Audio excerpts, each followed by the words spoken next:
नमस्कार, मैं शमशाद। स्वयं प्रकाश के द्वारा लिखित कहानी नेताजी का चश्मा। स्वयं प्रकाश के द्वारा लिखित कहानियों में सामाजिक जीवन में जाति, संप्रदाय और लिंग के आधार पर हो रहे भेदभाव के खिलाफ प्रतिकार का स्वर भी है। नेताजी का चश्मा कहानी कैप्टन चश्मे वाले के माध्यम से देश के करोड़ों नागरिकों के योगदान को रेखांकित करती है, जो इस देश के निर्माण में अपने अपने तरीके से सहयोग करते हैं। कहानी हमें यह भी बतलाती है कि इसमें बड़े भी नहीं, बच्चे भी शामिल हैं। नेताजी का चश्मा कहानी में हवलदार साहब, कैप्टन चश्मे वाला, पान वाला और कुछ बच्चे शामिल हैं तथा इन सब में सबसे मुख्य जो किरदार है वो स्वयं नेताजी सुभाष चंद्र बोस की संगमरमर से बनी एक मूर्ति है, जो बाजार के मुख्य चौराहे पर लगी है, जिसमें उस मूर्ति की एक छोटे से हिस्से के बारे में यानी उनके चश्मे के बारे में, जो मूर्ति में मूर्तिकार से जल्दी बनवाने के हड़बड़ी में चश्मा लगाना भूल गया है। और इसी चश्मे के ना होने को लेकर स्वयं प्रकाश ने रोचक तरीके से कहानी बताई है और साथ ही इसमें देश प्रेम की बात भी कही है।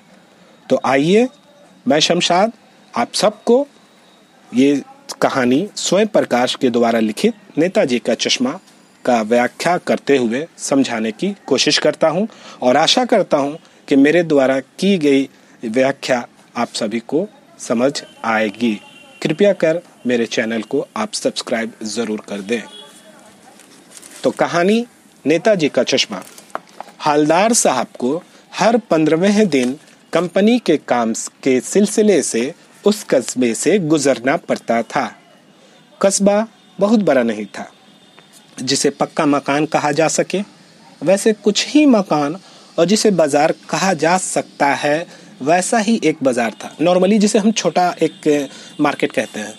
कस्बे में एक लड़कों का स्कूल, लड़कियों का स्कूल, एक सीमेंट का छोटा सा कारखाना, 2 ओपन एयर सिनेमा घर और 1-2 नगर पालिका भी थी। जब नगर पालिका है तो नॉर्मली कुछ ना कुछ करती भी होगी।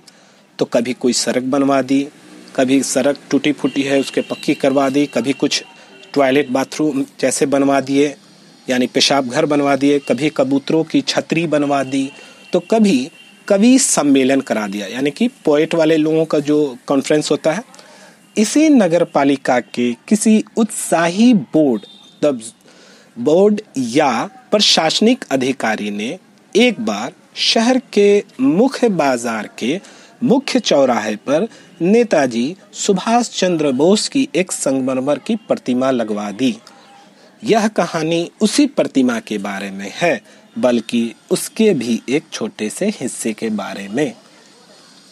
पूरी बात तो अब आप पता नहीं, लेकिन लगता है कि देश के अच्छे मूर्तिकारों मतलब स्टैचू बनाने वाले की जानकारी नहीं होने और अच्छी मूर्ति की लागत, अनुमान और उपलब्ध बजट से कहीं बहुत ज्यादा होने के कारण काफी कम समय ऊहापोह और चिट्ठी पत्री में बर्बाद हुआ होगा। ऊहापोह मीन्स जल्दी हड़बड़ी जो भी बर्बाद हुआ होगा और बोर्ड की शासन विधि समाप्त होने की घड़ियों में किसी स्थानीय कलाकार को ही अवसर देने का निर्णय किया गया होगा, क्योंकि बड़ा कलाकार को अगर हम देंगे बनाने के लिए वो टाइम भी लेगा और साथ साथ उस मूर्ति के ओवर बजट होने का डर भी है। सो कम समय में कम बजट के अकॉर्डिंग उस वहीं के किसी लोकल मूर्तिकार से, स्टैचू बनाने वाले से ये काम करवाया गया होगा।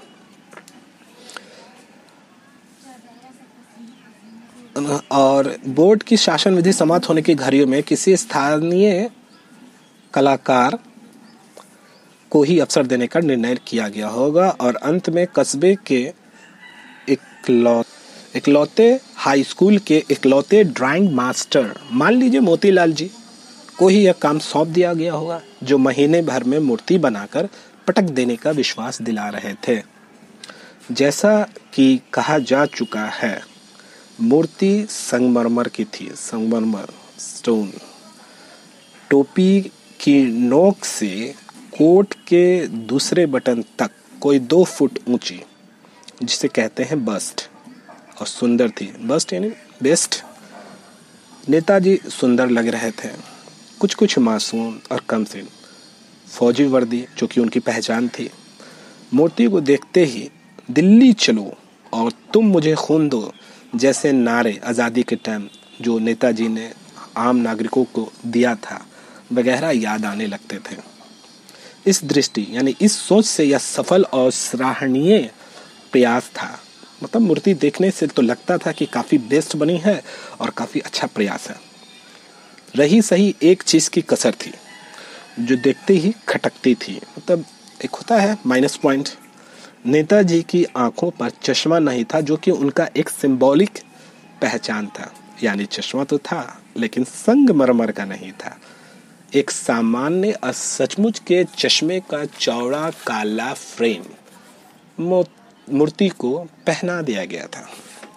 हलदार साहब जब पहली बार इस कस्बे से गुजरे और चौराहे पर पान खाने रुके, तभी उन्होंने इसे लक्षित किया। लक्षित मीन्स इसको मतलब पहचाना कि इसमें कुछ मिसिंग है, और उनके चेहरे पर एक कौतुक भरी मुस्कान फैल गई। सरप्राइजली हल्का सा मुस्कुराहट। वाह भाई, यह आइडिया भी ठीक है। मूर्ति पत्थर की लेकिन चश्मा रियल। थोड़ा सा मुस्कान आने से थोड़ी सी जीप कस्बा छोड़कर आगे बढ़ गई। जिस जीप से हलदार साहब आना जाना करते थे उस कस्बे यानी उस एरिया को, उस क्षेत्र को छोड़कर आगे बढ़ गई। तब भी हलदार साहब इस मूर्ति के बारे में ही रास्ते भर में सोचते रहे, और अंत में इस निष्कर्ष मीन्स रिजल्ट पर पहुंचे कि कुल मिलाकर कस्बे के नागरिकों का यह प्रयास सराहनीय ही कहा जाना चाहिए। महत्व मूर्ति के रंग रूप या कद का नहीं, उस भावना का है, वरना तो देशभक्ति भी आजकल मजाक की चीज होती जा रही है। इस बात से कथाकार ये कहना चाहता है कि जिस मुश्किल हालात में हमने देश की आज़ादी प्राप्त की है, आजकल के युवा उस आज़ादी का मजाक उड़ा रहे हैं, जो कि उन्हें पता भी नहीं। आइए कथनांक पे आते हैं। दूसरी बार जब हलदार साहब उधर से गुजरे तो उन्हें मूर्ति में कुछ अंतर दिखाई दिया। मतलब फर्स्ट जब वो गए तो उन्होंने वो चश्मा देखा जो काला चौड़ा फ्रेम का था। फिर जब वो रिटर्न हो रहे थे, वापस आ रहे थे, तो फिर ध्यान से देखने पर उन्हें ये एहसास हुआ कि चश्मा दूसरा है। पहले मोटे फ्रेम वाला चौकोर चश्मा था, अब तार के फ्रेम वाला गोल चश्मा है। हलदार साहब का कौतुक और बढ़ा। मतलब उनके अंदर जिज्ञासा बढ़ी। वाह भाई, क्या आइडिया है। मूर्ति कपड़े नहीं बदल सकती लेकिन चश्मा तो बदल ही सकती है। ये काफी हैरत वाली बात हुई उनके लिए। तीसरी बार फिर नया चश्मा था। अब तो हलदार साहब को आदत पड़ गई। जब भी कस्बे से गुजरते तो उस समय चौराहे पर रुकते, एक पान खाते और मूर्ति को ध्यान से देखते। ये उनकी आदत हो गई, रेगुलर ये उनकी आदत बन गई। एक बार जब कौतूहल दुर्दमनीय हो उठा, मतलब अंदर की जो जिज्ञासा काफी प्रज्वलित हो गई, तो आखिरकार उनसे रहा नहीं गया और वो पास के ही पान वाले से, जहां वो पान खाते थे, उसके अकॉर्डिंग पूछ लिया, क्यों भाई, क्या बात है, यह तुम्हारे नेताजी का चश्मा हर बार बदल कैसे जाता है। एक सोचने वाली बात थी हलदार साहब को, क्योंकि एक मूर्ति है वो संगमरमर की बनी हुई है, पर जिस मूर्ति की बनी हुई है वो संगमरमर की थी और चश्मा रियल फ्रेम यानी जो हम लोग यूज करते हैं, इस्तेमाल करते हैं आए दिन जीवन में। पान वाले के खुद के मुंह में पान ठुसा हुआ था। नेचुरली पान बेचता है, उसे भी आदत हुई होगी, वो मुंह में पान रखे हुए है। वह एक काला मोटा और खुश मिजाज आदमी था, हंसमुख स्वभाव का, जो जॉली मूड के लोग होते हैं, हर बात में हंसना। हलदार साहब का क्वेश्चन सुनकर वह आंखों ही आंखों में हंसा। उसकी तोंद थिरकी मतलब हिली। पीछे घूमकर उसने दुकान के नीचे पान थूका और अपनी लाल काली बत्तीसी दिखाकर, लाल काली बत्तीसी के अकॉर्डिंग ये मैं कहना चाहता हूँ आपको कि जो पान खाते हैं, रेगुलर पान खाने वाले की दांतों का जो बनावट हो जाता है एक इस पान वाले के दांतों के सेम टू सेम होता है, जो लाल और काली होती है। कैप्टन चश्मे वाला करता है। सिंपल सा जवाब उसने दिया। क्या करता है? हवलदार साहब कुछ समझ नहीं पाए। चश्मा चेंज करता है, पान वाले ने फिर समझाया। क्या मतलब? क्यों चेंज कर देता है? हवलदार साहब अब भी नहीं समझ पाए। कोई गिराक आ गया समझो। गिराक मीन्स कस्टमर। उसको चौरे चौखट चाहिए, तो कैप्टन किधर से लाएगा? तो उसको मूर्ति वाला दे दिया, उधर दूसरा बिठा दिया। अब हवलदार साहब को बात कुछ समझ में आई कि एक चश्मे वाला है जिसका नाम कैप्टन है, उसे नेताजी की बगैर चश्मे वाली मूर्ति बुरी लगती है, बल्कि आहत करती है। अफसोस होता है कि ये नेताजी सुभाष चंद्र बोस जो आज़ादी के लिए आज़ाद हिंद फौज का निर्माण किए थे, और उनका एक कैरेक्टर था कि उनकी एक पर्सनालिटी थी, उनके फेस पे एक ऑलवेज एक चश्मा लगा रहता था, और इस मूर्ति में वो चश्मा गायब है। और इस बात को वो चश्मे वाला, जिसे कैप्टन चश्मे वाला का नाम दिया जाता है, उसे ये बात काफ़ी चुभती थी कि हमारे नेताजी जिन्होंने आज़ादी के लिए लड़ाई लड़ी है, उनका चश्मा ना हो, इसलिए वो अपने तरफ से वो चश्मा उन्हें रेगुलर पहनाता रहता था। इसलिए वो अपनी छोटी सी दुकान में उपलब्ध गिने चुने फ्रेमों में से एक नेताजी की मूर्ति पर फिट कर देता है। लेकिन जब कोई ग्राहक आता है और उसे वैसे ही फ्रेम की दरकार होती है, मतलब कोई कस्टमर आया चश्मे वाले के यहाँ और वो उसी तरह का मांगता है जैसा नेताजी के मूर्ति पर है, तो लगा है तो कैप्टन क्या करता है? कैप्टन चश्मे वाला मूर्ति पर लगा फ्रेम संभवतः नेचुरली नेताजी से क्षमा मांगते हुए लाकर ग्राहक को दे देता है और बाद में नेताजी को दूसरा फ्रेम लौटा देता है। वाह भाई वाह, क्या खूब कही, क्या आइडिया है। ये हवलदार साहब की सोच के अंदर आ रहा है। लेकिन भाई एक बात अभी भी समझ में नहीं आई। हवलदार साहब ने पान वाले से फिर पूछा, नेताजी का ओरिजिनल चश्मा कहाँ गया? पान वाला दूसरा पान मुंह में ठूस चुका था। दोपहर का समय था। दुकान पर भीड़ भाड़ अधिक नहीं थी। वह फिर आंखों ही आंखों में हंसा। उसकी टोन पहले की तरह फिर थिरकी। कत्थे की डंडी फेंक। कत्था जो पान में इस्तेमाल किया जाता है, एक डंडी से उसको लिक्विड टाइप की होती है, फेंक।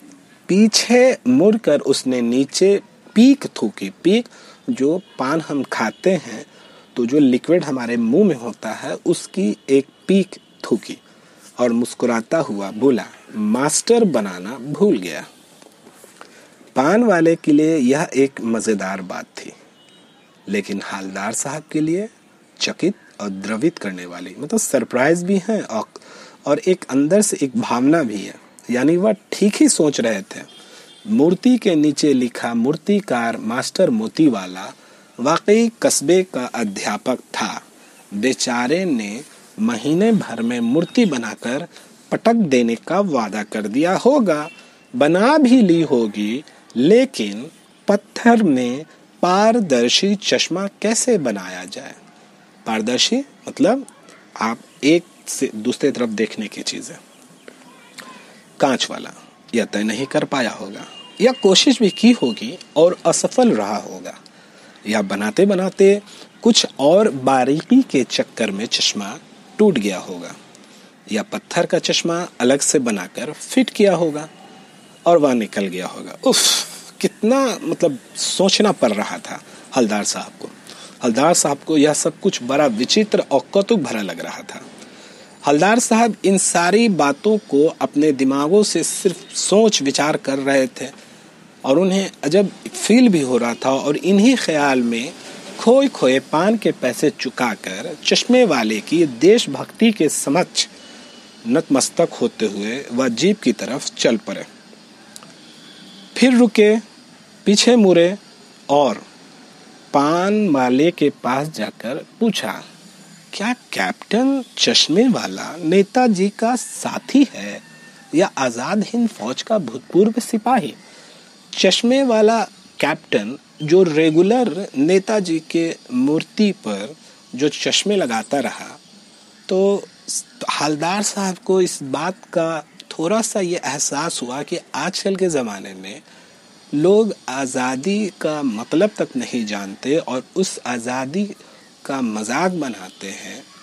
और ये एक चश्मे वाला, जो कैप्टन चश्मे वाला है, इसके अंदर ऐसा क्या है कि वो नेताजी सुभाष चंद्र बोस की मूर्ति पर ऑलवेज वो चश्मा चेंज कर देता है। पान वाला नया पान खा रहा था। पान पकड़े, अपने हाथ को मुंह से 1.5 इंच दूर रोककर उसने हवलदार साहब को ध्यान से देखा। जब हवलदार साहब ने कहा कि क्या कैप्टन चश्मे वाला आजाद हिंद फौज का सिपाही है या चश्मे वाला नेताजी का साथी है, तो ये क्वेश्चन से पान वाला जब अपने मुंह में पान ले ही जा रहा था तो वो सरप्राइजली रुक गया और हवलदार साहब को काफी कौतूहल भरी निगाहों से देखा। फिर अपनी लाल काली बत्ती सी दिखाई और मुस्कुराते हुए बोला, नहीं साहब, वो लंगड़ा क्या जाएगा फौज में? अरे वो पागल है, पागल। वो देखो, वो आ रहा है, आप उसी से बात कर लो। फोटो वोटो अगर छपवाना है तो उसका छपवा दो। हवलदार साहब को पान वाले द्वारा एक देशभक्त का इस तरह मजाक उड़ाया जाना अच्छा नहीं लगा। क्यों ना लगे, हवलदार साहब ने ये सोच काफी अच्छी रखी, क्योंकि किसी ने नेताजी सुभाष चंद्र बोस की मूर्ति की तरफ ध्यान नहीं दिया। एक कैप्टन चश्मे वाला था जो उनकी इस मूर्ति की इस कमी को पूरा कर रहा था, यानी उसके अंदर देशभक्ति, देश प्रेम का जुनून था, और उसका मजाक उड़ाना ये उनको अच्छा नहीं लगा। मुड़ कर देखा तो अवाक रह गए, मतलब सरप्राइज हो गए। एक बेहद बूढ़ा मड़ियल सा लंगड़ा आदमी, सिर पर गांधी टोपी और आंखों पर काला चश्मा लगाए, एक हाथ में एक छोटी सी संदूकची, अटैची जिसको कहते हैं या हम ब्रीफकेस कह लें, और दूसरे हाथ में एक बांस पर टंगे बहुत से चश्मे लिए अभी अभी एक गली से निकला था। हवलदार साहब ने जब उस चश्मे वाले को देखा तो वो चकित रह गए, सरप्राइज हो गए।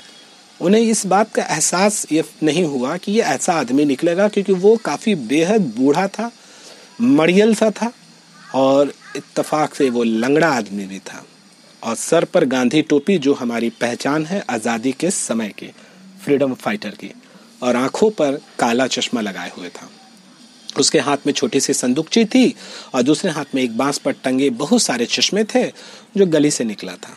अब एक बंद दुकान के सहारे अपना बांस टिका रहा था, तो इस बेचारे की दुकान भी नहीं, बेचारे की अपनी कोई दुकान नहीं थी, फेरी लगाता है। फेरी लगाना मतलब घूम घूम कर बेचना।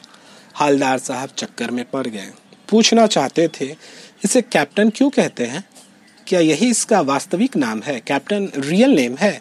लेकिन पान वाले ने साफ बता दिया कि अब वह इस बारे में और बात करने को तैयार नहीं है।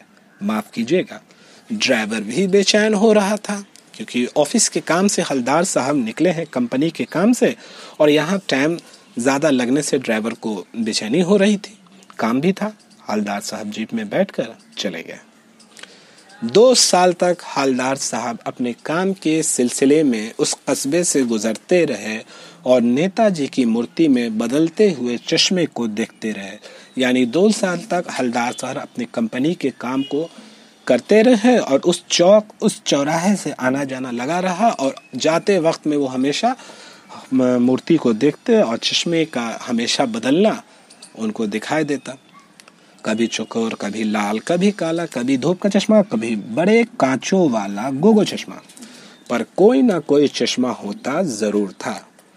उस धूल भरी यात्रा में हवलदार साहब को कौतुक और प्रफुल्लता के क्वेश्चन देने के लिए, मतलब एक निकलने, जब ऑफिस निकल रहे हैं तो आज भी वही हवलदार साहब के मन में था कि आज चौक पे देखते हैं आज कौन सा चश्मा होगा, आज कौन सा चश्मा होगा। और कंपनी से रिटर्न आते थे तो भी उनके मन में यही दिमाग रहता था। तो उनके जीवन, उनके क्षण को एक प्रफुल्लता देने के लिए ऐसा हो रहा था। फिर एक बार ऐसा हुआ कि मूर्ति के चेहरे पर कोई भी कैसा भी चश्मा नहीं था। उस दिन पान की दुकान भी बंद थी, चौराहे की अधिकांश दुकानें बंद थीं। अगली बार भी मूर्ति की आंखों पर चश्मा नहीं था। हवलदार साहब ने पान खाया और धीरे से पान वाले से पूछा, क्यों भाई, क्या बात है? आज तुम्हारे नेताजी की आंखों पर चश्मा नहीं है। हवलदार साहब के पूछने का तात्पर्य ये था कि वो 2 साल से ऐसा देखते हुए आ रहे थे, पर अचानक से चश्मा ना होना उनके लिए एक कौतूहल की बात थी, सरप्राइज की बात थी। और इसलिए अपनी जिज्ञासा को समाप्त करने के लिए वो पान वाले से पूछ बैठे कि आज तुम्हारे नेताजी को आंखों पर चश्मा नहीं है। पान वाला उदास था। उसने पीछे मुड़कर मुंह का पान नीचे थूका, सिर झुकाकर अपनी धोती के सिरे से आंखें पोंछता हुआ बोला, यानी आंसू थे उसके, आंसू को पोंछा और बोला, साहब कैप्टन मर गया। साहब कैप्टन मर गया। और कुछ नहीं पूछ पाए हवलदार साहब। समझ में आ गया उनको। कुछ पल चुपचाप खड़े रहे। उन्हें भी इस बात का काफी एहसास हुआ। फिर पान के पैसे चुकाकर जीप में आ बैठे और रवाना हो गए। बार बार सोचते क्या होगा उस कौम का जो अपने देश के खातिर घर, गृहस्थी, जवानी, जिंदगी सब कुछ होम देने वालों पर भी हंसती है और अपने लिए बिकने के मौके ढूंढती है। दुखी हो गए। 15 दिन बाद फिर उसी कस्बे से गुजरे। कस्बे में घुसने से पहले, कस्बे मतलब उस एरिया, क्षेत्र, मार्केट, घुसने से पहले ही ख्याल आया कि कस्बे की हृदय स्थली यानी बीच चौक में सुभाष की प्रतिमा अवश्य ही प्रतिस्थापित होगी, नेचुरली लगी हुई होगी। लेकिन सुभाष की आंखों पर चश्मा नहीं होगा, क्योंकि उन्हें यह एहसास था कि आज के जीवन में लोगों को इतनी फुर्सत नहीं कि आज़ादी के दीवानों के लिए कुछ कर सकें। एक कैप्टन चश्मे वाला था जो अपाहिज था, मरियल था, बूढ़ा सा था, लेकिन उसे अपने आज़ादी के दीवानों की कद्र थी और वो उनके एहसासों में था। लेकिन जब उसके मर जाने के बाद फिर वो चश्मा लगाना किसी ने याद नहीं रखा। ये सोच हवलदार साहब सोचे, क्योंकि मास्टर बनाना भूल गया और कैप्टन मर गया। सोचा आज वहाँ रुकेंगे नहीं, पान भी नहीं खाएंगे, मूर्ति की तरफ देखेंगे भी नहीं, सीधे निकल जाएंगे। ड्राइवर से कह दिया कि चौराहे पर रुकना नहीं, आज बहुत काम है, पान आगे कहीं खा लेंगे। इनके कहने का सोच ये है, तात्पर्य ये है कि उन्हें पता है कि सुभाष जी के मूर्ति पर अब वो चश्मा नहीं होगा, क्योंकि मूर्तिकार ने तो मूर्ति बनाना भूल गया और कैप्टन चश्मे वाले जैसा अब तो कोई होगा भी नहीं। ये सोच अपने ड्राइवर को उन्होंने चौक से अब गाड़ी नहीं रोकने के लिए कहा, क्योंकि वो चौक पर वो पान हमेशा खाते थे और उसी मूर्ति को देख करके प्रफुल्लित होते थे और सरप्राइज भी होते थे। लेकिन आदत से मजबूर आंखें चौराहा आते ही मूर्ति की तरफ उठ गई। सरप्राइजली कुछ ऐसा देखा कि चीखे, रुको। जीप स्पीड में थी, तेज गति में थी। ड्राइवर को उन्होंने ऑलरेडी पहले कह दिया था, इसलिए ड्राइवर ने उसको गति बढ़ाई रखी थी। ड्राइवर ने जोर से ब्रेक मारे। रास्ता चलते लोग देखने लगे कि आखिर ऐसा क्या हुआ, अचानक तेजी से ब्रेक क्यों लगाए हवलदार साहब। जीप रुकते ना रुकते हवलदार साहब जीप से कूदकर तेज तेज कदमों से मूर्ति की तरफ लपके और उसके ठीक सामने जाकर अटेंशन में खड़े हो गए, सावधान की मुद्रा में। मूर्ति की आंखों पर सरकंडे से बना छोटा सा चश्मा रखा हुआ था, जैसा बच्चे बना लेते हैं ना। हवलदार साहब भावुक हो गए, इमोशनल हो गए। इतनी सी बात पर उनकी आंखें भर आई और वो समझ गए कि नहीं, आज भी देश प्रेम जिंदा है। तो मैंने आपको समझा दिया। आशा करता हूँ कि आपको ये कहानी काफ़ी समझ आई होगी और मैं मोहम्मद शमशाद आगे भी अपने चैनल के माध्यम से आपको कई कहानियों का व्याख्यान करता रहूँगा। कृपया कर मेरे चैनल को सब्सक्राइब कर दे और इसके लिए मैं आपका धन्यवाद रहूँगा। नमस्कार।